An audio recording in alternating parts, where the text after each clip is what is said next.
लेकिन मुझे बड़ा दर्द होता है कि जब एक राज्य का चुनाव हो रहा है और देश का प्रधानमंत्री उस राज्य में जाकर के किसी भी दल का उस मुख्यमंत्री के खिलाफ भाषण कर रहा है, देश कैसे चलेगा जी? अच्छा होगा एक साथ चुनाव है तो जो भी बोलना है सब लोग बोल लेंगे, उसमें से फिर जो भी अमृत निकलेगा निकल करके आगे बढ़ेंगे। पहले भी हमारे देश में 1 नेशन 1 इलेक्शन नहीं था जी, ये 67 के बाद आया।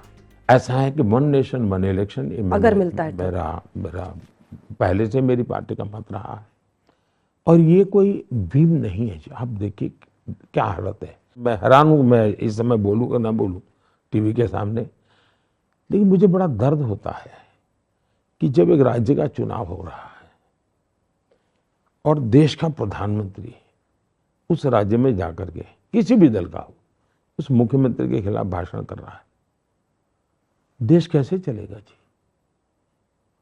अब मेरी मजबूरी है कि मुझे उस राज्य में जाकर के बोलना पड़ रहा है, पॉलिटिकल कंपल्सन है।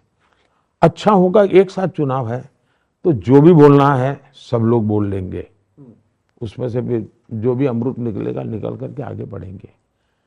फिर लॉजिस्टिक खर्चा कितना होता है? मैं जब गुजरात में था तो ये इवन मनमोहन सिंह जी के सरकार, उनके समय इलेक्शन कमीशन सबसे ज्यादा अफसर मेरे यहाँ से उठा के ले जाते थे ऑब्जर्वर के रूप में। 70-80 मेरे अफसर चले जाते थे और साल में करीब करीब 100 दिन किसी न किसी चुनाव में लगे रहते थे। तो मैं कहता भाई मेरा राज्य इतना एक्टिव राज्य है, मैं 80 लोग चले जाते, मैं करूंगा कैसे? ये बंद करो आप, मैं ऑब्जर्वर नहीं दूंगा। तो उनका कानून ऐसा है कि मुझे देना पड़ता था। ये हर राज्य की मुसीबत होगी जी, इतने ऑब्जर्वर जाते हैं। अच्छा फिर आचार संहिता, 45 दिन तक सबको वैकेशन मिल जाता है, सब मौज करते हैं। 6-7 में मोस्ट प्रोबेबली देश, इतना बड़ा देश रुक जाए, कैसे रुक सकता है जी?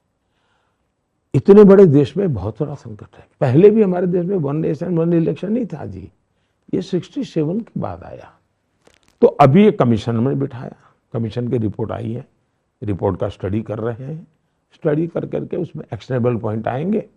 हमारा एक कमिटमेंट है, कमिटमेंट पॉलिटिकल कमिटमेंट नहीं है जी, देश के लिए बहुत जरूरी है ये।